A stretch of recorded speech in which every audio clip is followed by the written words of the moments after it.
చంద్రబాబుని పెద్దిరెడ్డి కొట్టాడు. ఎస్, మీరు వింటున్న నిజమే. ఆంధ్రప్రదేశ్ ముఖ్యమంత్రి చంద్రబాబు నాయుడిని మాజీ మంత్రి పెద్దిరెడ్డి కొట్టాడు. ఇది నేనంటున్న మాట కాదు, వైసీపీ అధినేత మాజీ సీఎం జగన్మోహన్ రెడ్డి చెప్పారు. ఈరోజు మీడియా సమావేశంలో మాట్లాడుతూ చంద్రబాబుని పెద్దిరెడ్డి కొట్టాడు, అందుకే పెద్దిరెడ్డిపై చంద్రబాబు కక్ష తీర్చుకుంటున్నాడు. పెద్దిరెడ్డి రామచంద్రారెడ్డి చంద్రబాబు క్లాస్మేట్స్ అంటూ జగన్మోహన్ రెడ్డి మాట్లాడాడు. కాలేజీలో ఉన్నప్పుడు చంద్రబాబుని అప్పుడప్పుడు పెద్దిరెడ్డి రామచంద్రారెడ్డి కొట్టేవాడు. ఆ కోపాన్ని చంద్రబాబు ఇప్పటికీ తట్టుకోలేకపోతున్నాడు. పెద్దిరెడ్డి అంటే చంద్రబాబుకి పీకల్లోతు కోపం అంటూ జగన్ మాట్లాడడం జరిగింది. ఎప్పుడు చూడు పెద్దిరెడ్డి కుటుంబాన్ని తొక్కేయాలి, పెద్దిరెడ్డిని నాశనం చేయాలని చంద్రబాబు చూస్తాడంటూ జగన్మోహన్ రెడ్డి వ్యాఖ్యానించారు.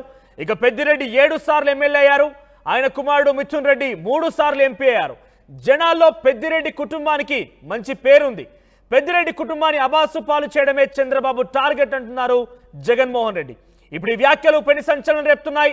పెద్దిరెడ్డి రామచంద్రారెడ్డి చంద్రబాబు ఇద్దరు కాలేజీలో క్లాస్మేట్స్, వారిద్దరు కూడా కాలేజీలో ఇద్దరు కలిసి చదువుకునేవారు. అయితే ఈ నేపథ్యంలోనే పెద్దిరెడ్డి రామచంద్రారెడ్డి పలుమార్లు చంద్రబాబుని కొట్టేవాడు. అయితే అప్పట్లో ఆయనను కొట్టిన విషయమే కోపంగా మార్చుకున్నాడు, కక్షగా మార్చుకున్నాడు చంద్రబాబు. అందుకే ఆ కోపాన్ని ఇప్పుడు తీర్చుకుంటున్నాడు. పెద్దిరెడ్డి ఎటువంటి పోర్ట్ఫోలియో వ్యవహరించిన, ఎటువంటి పోర్ట్ఫోలియో పనిచేసిన ఆయన మంత్రిగా ఆ పోర్ట్ఫోలియోలో కెలికి అన్ని విషయాలు బయటికి తీసి కావాలనే పెద్దిరెడ్డిని టార్గెట్ చేస్తాడు చంద్రబాబు అంటూ కూడా ఆయన మీడియా సమావేశంలో మాట్లాడుకొచ్చారు. సో ఇక్కడ చాలా క్లియర్గా పెద్దిరెడ్డి రామచంద్రారెడ్డి చంద్రబాబుని కాలేజ్ టైంలో కొట్టేవాడు అనే అంశమే సంచలనం రేపుతోంది. సో ఆ కక్ష మీదే చంద్రబాబు ఇప్పుడు కక్ష తీర్చుకుంటున్నాడు, కోపాన్ని పెంచుకున్నాడు అంటూ జగన్ మాట్లాడుతున్నాడు. ఒకసారి జగన్ ఏం మాట్లాడాడో చూద్దాం. రాష్ట్రంలో గనులు రిలీజుల గురించి మాట్లాడుతూ పెద్దిరెడ్డి రామచంద్రారెడ్డిని ఆయన మీద బండేయాలని చెప్పి విపరీతంగా ప్రయత్నం చేస్తూ ఉంటాడు. పాప పెద్దిరెడ్డి రామచంద్రారెడ్డి ఈయన చిన్నప్పుడు క్లాస్మేట్లు. అప్పుడప్పుడు పెద్దిరెడ్డి రామచంద్రారెడ్డి కాలేజీలో ఉన్నప్పుడు చంద్రబాబు నాయుడు కొట్టినాడంట. ఆ కోపాన్ని ఆయన ఎప్పుడు తట్టుకోలేడు, జీర్ణించుకోలేడు. పెద్దిరెడ్డి రామచంద్రారెడ్డి అంటే ఇటుకుంటాడు, వాళ్ళ కుటుంబాన్ని నాశనం చేయాలా, వాడి కుటుంబాన్ని తొక్కాలా, వాళ్ళ కుటుంబాన్ని చెడు చేయాలా అని చెప్పి. పాపం ఆయన అంటే ఆయన ఏ పోర్ట్ఫోలియో ఉన్నా కానీ అంతే, ఆయన మీద పడాల్సిందే, ఆయనను ఏమేమో ఆయన చేయాల్సిందే. 7 సార్లు పెద్దిరెడ్డి రామచంద్రారెడ్డి ఎమ్మెల్యే, 3 సార్లు మిథున్ రెడ్డి ఎంపీ. వాళ్ళకు మంచి పేరు ఉంది కాబట్టి ప్రజలు వాళ్ళని ప్రతి సందర్భంలోనూ వాళ్ళని గెలిపిస్తూ వస్తున్నారు. కేవలం వాళ్ళను అబాస్పాలు చేయాలా, వాళ్ళ మీద బురదయ్యాలా, వాళ్ళ ఇళ్ళ మీద ఇల్లే దాడులు చేస్తారు. వాళ్ళ సొంత కాన్స్టిట్యున్సీ వాళ్ళు తిరుగుతూ ఉన్నప్పుడు వాళ్ళ మీద ఇల్లే దాడులు చేస్తారు. దాడులు చేసి కేసులు మళ్ళీ వీళ్ళ మీదనే పెడతారు. వీళ్ళ కార్లను ధ్వంసం చేస్తారు.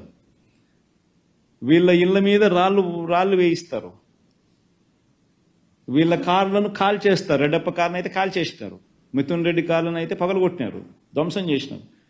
కేసు మళ్ళీ మిథున్ రెడ్డి మీదనే కేసులు. ఇంతటి దారుణంగా చేస్తూ ఉంటే నిజంగా ఆశ్చర్యం అనిపిస్తుంది. అసలు రాష్ట్రంలో ఒకసారి గమనిస్తే ఎంత దారుణమైన పరిస్థితి రాష్ట్రంలో జరుగుతూ ఉన్నాయి అని చెప్పి ఒకసారి చూస్తే ఆశ్చర్యం అనిపిస్తుంది నిజంగా. మదనపల్లిలో ఒక ప్రత్యేక హెలికాప్టర్లో పోలీసు అధికారులను పంపిన చంద్రబాబు నాయుడు గారు, ఈ స్లైడ్కి మళ్ళీ వద్దాంలేమ్మా. ప్రత్యేక హెలికాప్టర్లో పంపించిన చంద్రబాబు నాయుడు కర్నూలు జిల్లాలో మచ్చుమరిలో బాలిక కుటుంబానికి న్యాయం చేయడానికి మాత్రం ఆయనకు వెంటనే స్పందించడానికి మాత్రం ముందుకు రాడు. ఆశ్చర్యం ఏమిటంటే జూలై 7న బాలిక మిస్సింగ్ జరిగితే వారం రోజుల తర్వాత వాల్మీకి కుటుంబాలు ఆందోళన చేస్తే 16వ తేదీన ఎస్పీ ప్రెస్ మీట్ పెడతాడు. డెడ్ బాడీని ఇప్పటికి కూడా చూపించరు. దీని నుంచి తప్పించుకునే దానికి ఒక దళితుడిని లాకప్ డెత్ చేసేస్తాడు. ఈ కేసులో ఇంత తీవ్రంగా ఉండగానే మళ్ళీ ఎస్పీని ట్రాన్స్ఫర్. అసలు నిజంగా రాష్ట్రంలో ఒకసారి గమనిస్తే ఏం జరుగుతుందని చెప్పి చూస్తే కేవలం ఈ 45 రోజుల కాలంలో 8 మందికి పైగా అత్యాచారాలు, 4 హత్యలు, అత్యాచారాలు. అంటే 45 రోజుల్లో 12 మంది మీద, 12 మంది విమెన్, 12 మంది మహిళల మీద తీవ్రమైన ఘటనలు. కొన్ని చోట్ల హత్యలు, అత్యాచారాలు, కొన్ని చోట్ల అత్యాచారాలు. 45 రోజుల్లో 12 మంది మీద. వైఎస్ఆర్సీపీ అధికారంలో ఉన్నప్పుడు, మా పార్టీ అధికారంలో ఉన్నప్పుడు ప్రతి మహిళకు రక్షణగా దిశ యాప్ ఫోన్లోనే ఉండేది. 1,40,00,000 మంది మహిళలు డౌన్లోడ్ చేసుకున్నారు. ఏ ఒక్కరికైనా ప్రమాదంలో వాళ్ళు ఉన్నట్టుగా అనిపిస్తే ఊరిక 5 సార్లు ఫోన్ షేక్ చేసినా లేకపోతే SOS బటన్ నొక్కితే చాలు, వెంటనే వాళ్ళకి ఫోన్ వస్తుంది ఏమైందమ్మా అని. వాళ్ళు కన్నా ఫోన్ ఎత్తకపోతే 10 నిమిషాల్లోనే పోలీసు సోదరుడు వచ్చి ఆ అక్క చెల్లెమ్మను సమక్షంలో నిలబడి ఏమైందక్క అని చెప్పి అడిగే పరిస్థితి. ప్రతి గ్రామంలోనూ మహిళా పోలీస్ వైఎస్ఆర్సీపీ హయాంలో. ఈరోజు లాలెస్నెస్ అనేది ఏ స్థాయిలోకి వెళ్ళిపోయింది అని అంటే మహిళల గురించి పట్టించుకునే పరిస్థితి లేదు. దిశ యాప్ ఎలా పనిచేస్తూ ఉంది అని అంటే అది జగన్కి ఎక్కడ క్రెడిట్ వస్తుందో, దిశ యాప్ బాగా పనిచేస్తే అని చెప్పి దాన్ని పట్టించుకునే పరిస్థితి ఉండదు. దిశ పోలీస్ స్టేషన్లు ఏమైనాయో పట్టించుకోరు, దిశ పబ్లిక్ ప్రాసిక్యూటర్లు ఏమైనాయో పట్టించుకోరు, ఎలా పనిచేస్తూ ఉందో పట్టించుకోరు. ఆశ్చర్యం కలిగించే విషయాలు నిజంగా ఇవన్నీ కూడా. పల్నాడు విషయంలో కళ్ళు నిజంగా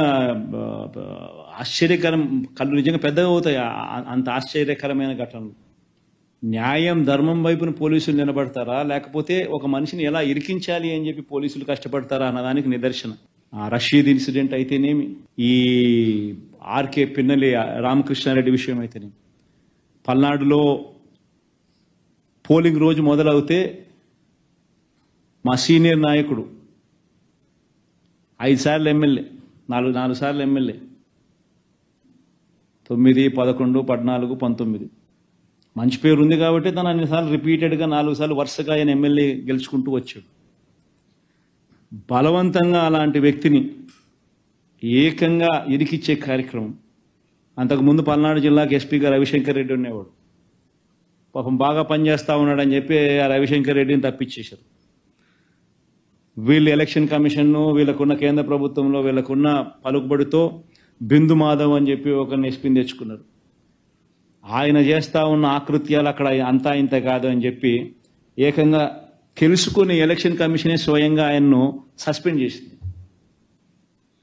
ఆయన చేసిన అగత్యాలకు ఎలక్షన్ కమిషనే ఆయన సస్పెండ్ చేసింది స్వయంగా తెలుసుకొని. దాని తర్వాత అక్కడికి మల్లికా గర్గ్ని తీసుకొచ్చింది. ఎలక్షన్ కమిషనే నియమించింది మల్లికా గర్గ్ను. మల్లికా గర్గ్ ఏమో వీళ్ళ మాట వినడం లేదని చెప్పి ఆమెను ట్రాన్స్ఫర్ చేసేసినారు. చేసి అక్కడ శ్రీనివాసులు అని చెప్పి కొత్త ఎస్పీని తీసుకొచ్చారు. శ్రీనివాసులు అనే వ్యక్తి వచ్చిన 3వ రోజుకు రషీద్ అనే వ్యక్తిని దారుణంగా రోడ్డు మీదనే నరికేస్తారు.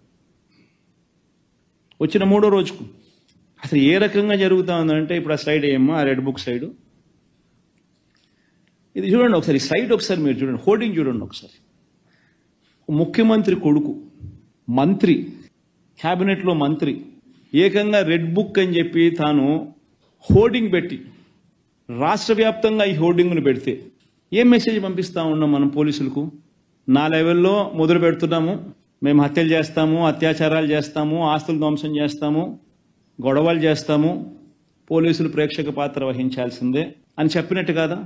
ఎవరైనా కంప్లైంట్ చేస్తే కేసులు పెడితే మీ తోలు తీస్తా అని చెప్పి పోలీసులు చెప్పినట్టు కదా? ఎవరైనా కేసులు పెట్టడానికి వస్తే దొంగ కేసులు రివర్స్ వాళ్ళ మీదనే పెట్టమని చెప్పి చెప్పినట్టు కాదా? ఈ రకంగా ఒక ముఖ్యమంత్రి కొడుకు రెడ్ బుక్ అనే దాన్ని హోర్డింగులు పెట్టించి ఏకంగా రాష్ట్ర వ్యాప్తంగా ఈ మాదిరిగా హోర్డింగులు పెడితే ఇంకా గ్రామాలలో న్యాచురల్లీ ప్రతి ఒక్కడు కూడా వాళ్ళ కక్షలు వాళ్ళ దానికి తీర్చుకునే దానికి ఇదొక అవకాశం కింద తీసుకొని ప్రతి ఒక్కడు వాళ్ళ గ్రామంలో రెడ్ బుక్ వాళ్ళు తీస్తున్నారు, బయటికి తీసి వాళ్ళ పర్సనల్ స్కోర్స్ సెటిల్ చేసుకునే కార్యక్రమం చేస్తూ ఉన్నారు. సో రాష్ట్రంలో లాలెస్నెస్ అనేది ఆటోమేటిక్లీ దిగజారిపోయేదానికి ఇది కారణం కాదా?